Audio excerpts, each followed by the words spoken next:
From the studios of Farm Journal Broadcast, this is AgDay.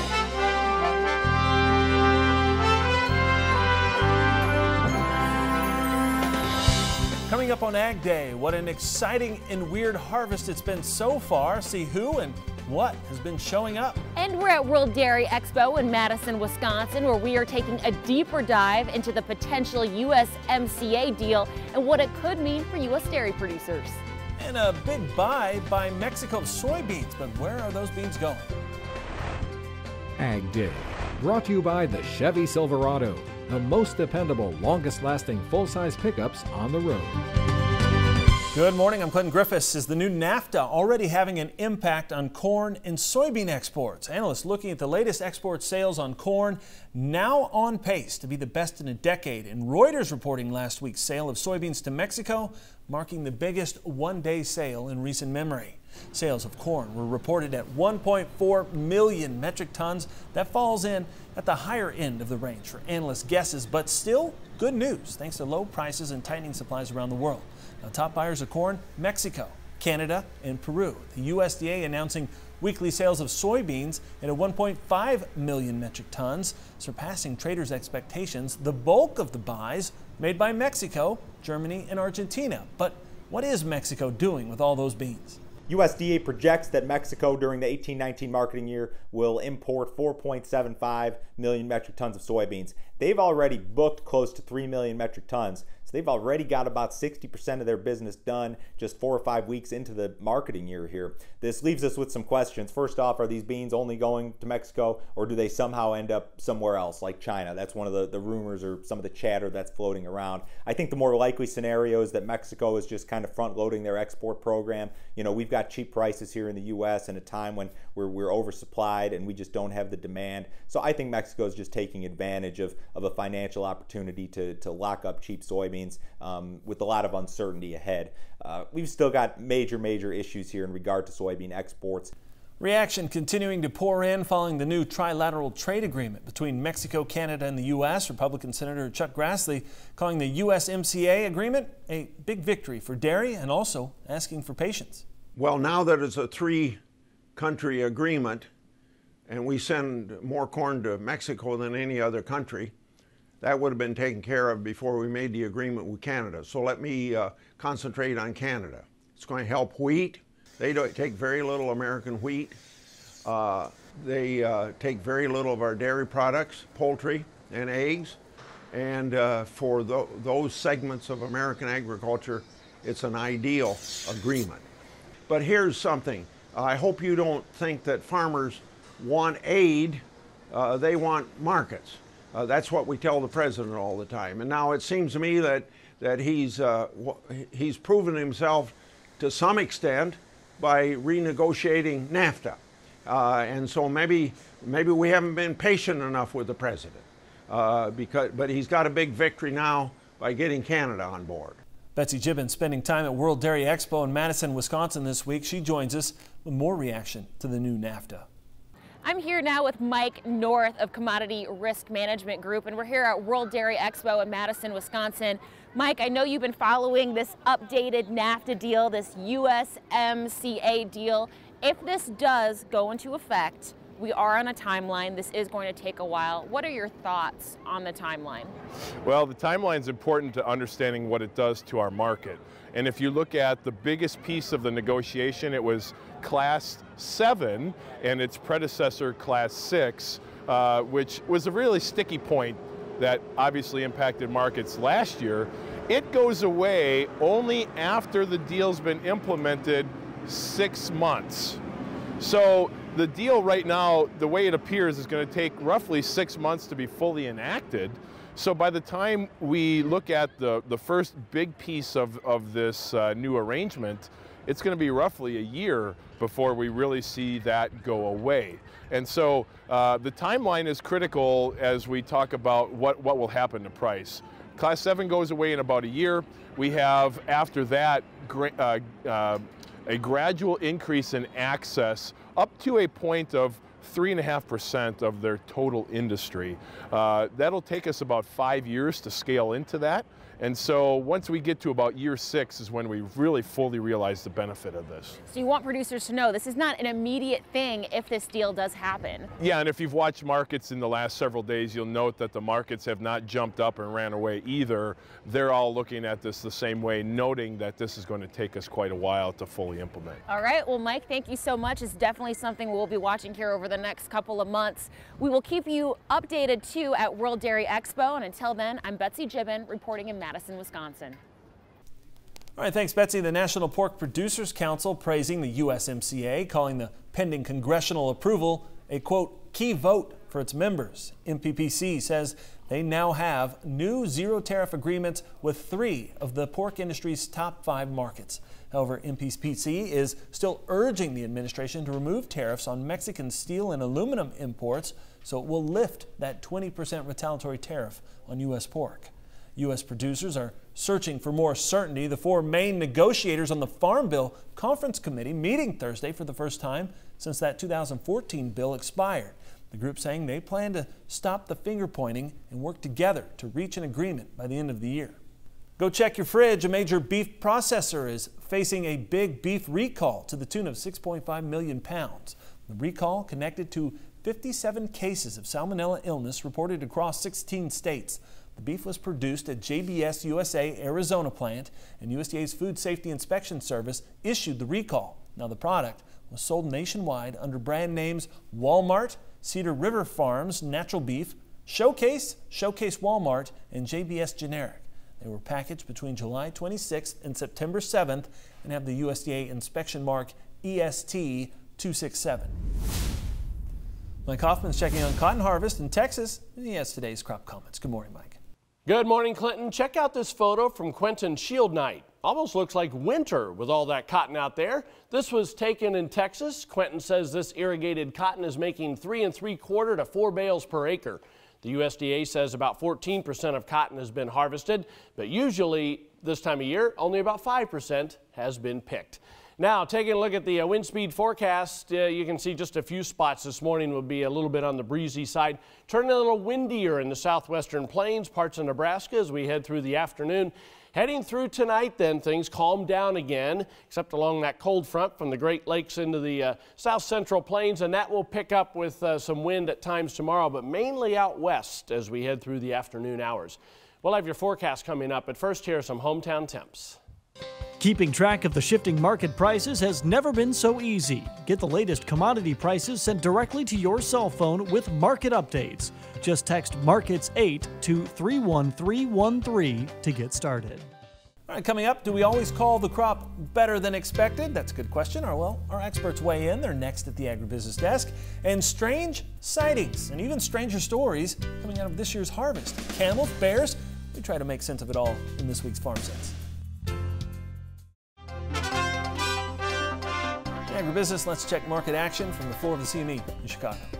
We are seeing some premium come into the grain markets, which is nice to see as we head towards the weekend, where there are some concerns lingering with regards to weather and how that may affect harvest. On top of that, we're kind of right up here near the top end of the range. Moving over to the soybean, same type of thing, right up here against the top end of the range, basically 863 to 870 and 3/4. This represents a retracement on the year, as well as a 50-day moving average. If we achieve a closeout above here, expect a big whoosh higher, and short covering from the funds take us closer towards the $9 level. We failed to get out above technical resistance on positive headlines regarding Russia and some closures of some ports possibly. That has been faded. We are seeing a little bit of a mixed trade here in live cattle and feeder cattle. We saw kind of some fireworks on the open, but has been relatively subdued since then. It's been Oliver Slope with Blue Line Futures from the floor of the CME. Andy Schisler, S&W Trading, our guest here at the Agribusiness Desk today. Andy, we've been kind of watching USDA roll these yield numbers in and their expectations for what the overall crop is going to be, and it's pretty impressive. And the numbers I hear coming out of fields are impressive. You know, I think I've said this before, but every year since I've been in the business, it's been better than expected. It has been, and it always is. You know, hybrids are really good, but it's like I always like to look at it. So how did a farm do this year versus last year and the year before? Because I don't really understand the USDA numbers very well. I think for me in the last 2 to 3 years, the USDA has kind of been on a different path. And I think it's a more accurate path, I'll say that. Okay, okay. I feel like generally the corn yields are a lot higher than what they have down. And I think on the farm, like how many people raise corn that's below 180 bushels an acre in the United States? I don't think it's a lot. Not as many as it used to be. Right, not as many as it used to be. So I think it's hard for me to think. I think the demand is so much bigger and unregistered that our yields are generally bigger. And I think that's why we always find better than expected, because we're just like, well, if the national average is 180 and I've got 240, that's a lot different. Right. And so what I'm seeing in Illinois so far is pretty strong yields. They're pretty close to what they were last year. Okay. And the year before. Yeah. We had some heat. We would have broke the bank on yield, but we got dry in July and we got some heat and it took it back. And some farms lost as much as 40 bushels an acre. Interesting. Soybeans handled the heat a little better and we got some rains in August. And so like beans are right up there with last year, maybe a little bit better in Illinois.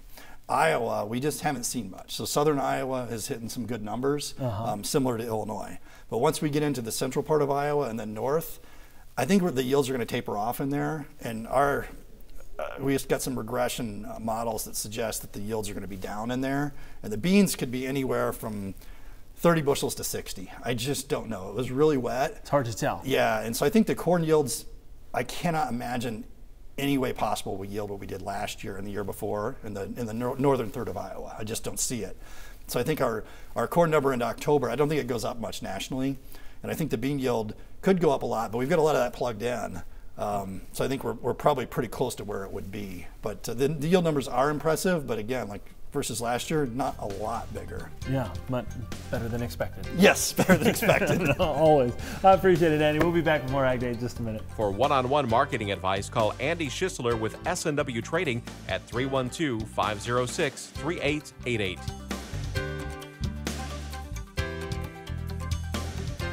Ag Day, brought to you by Instinct and N-Serve nitrogen stabilizers. They don't just stabilize nitrogen, they maximize it, so crops deliver the max in return. Learn more at maxinmaxout.com.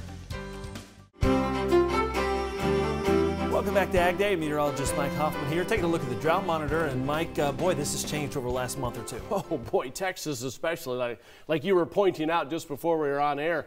Out west, still very dry, but that should be helped by all that tropical moisture we've been getting. So I think we will see improvement when we look at the drought monitor next week for that Four Corner region. You can still see some pretty dry areas in Oregon. Haven't been getting a lot of rain there lately, but we do see some systems starting to come your way, and still some pockets in the far northern plains kind of having issues. But we go back 4 weeks, you can see how much more orange and red there was across many parts of Texas.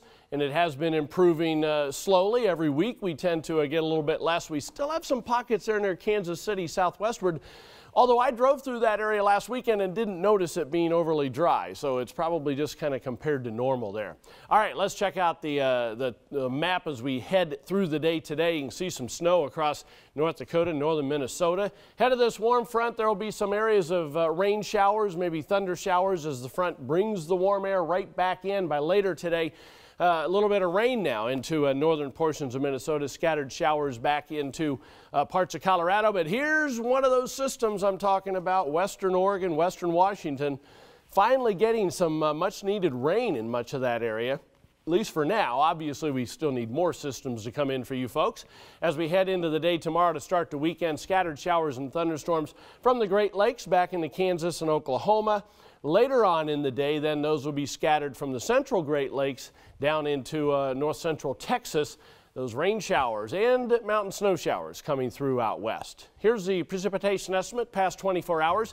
You can see some amounts, parts of the central Mississippi Valley. Nothing overly heavy in most other areas, but our model is suggesting that a few places along this cold front from the Great Lakes into the central plains do end up with some heavier thunderstorms and therefore some decent amounts of rain.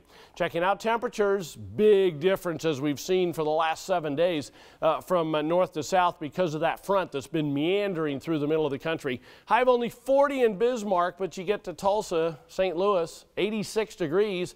Into the 80s and low 90s farther south from there. Staying muggy from St. Louis southward tonight, but you can see as we head into the overnight hours and morning hours tomorrow, It's going to be a frost and freeze across the Dakotas. High temperatures tomorrow afternoon only in the 30s and 40s up there, but from, well, St. Louis and Cincinnati southward, we're still looking at 80s. That's all because of this big ridge still sitting over the eastern parts of the country. The trough digs in a little better as we head into next week out west.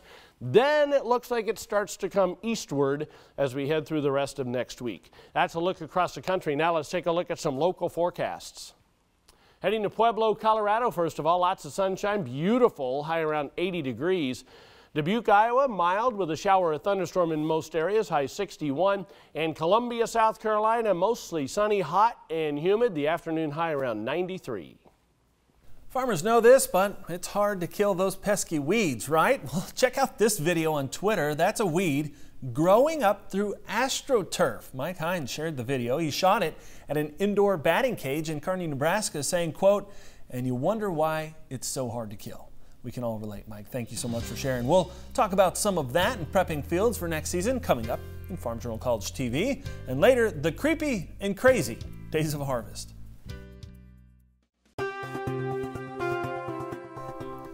Fall field work is important to farmers, especially when prepping for next season.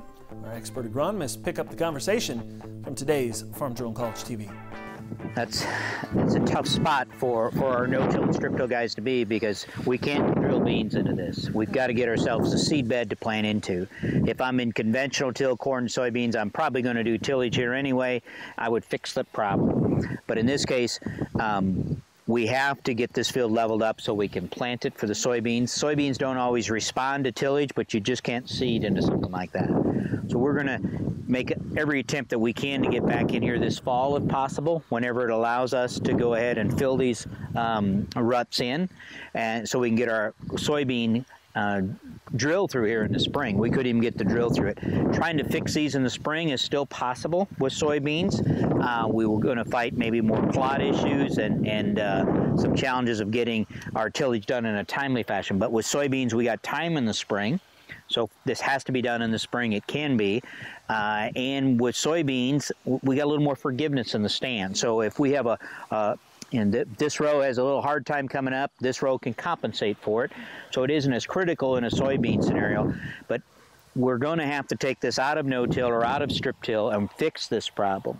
And then eventually we're going to have to put it back into no-till or strip-till. One of the challenges we're going to have is the compaction that was put in here may have to be taken out in the following year with even another round of deeper tillage, depending on how the grower's set up. Is it something to do with the phase of the moon, or are things getting a little weird this harvest season? We'll look at some of the strange things popping up in the field next. In the Country, sponsored by Kubota's full line of field-proven hay tools. Explore the full lineup at Kubota.com or visit your local Kubota dealer today. You know, last week we talked about the excitement of harvest season on Farm Sense and the fact that little ones are often overcome by the doldrums of the work. But that's not the case in every field. This season has had its share of excitement. Take this runaway, for example. In Macon County, Illinois, the sheriff's office was called in to wrangle a roving camel along Interstate 72.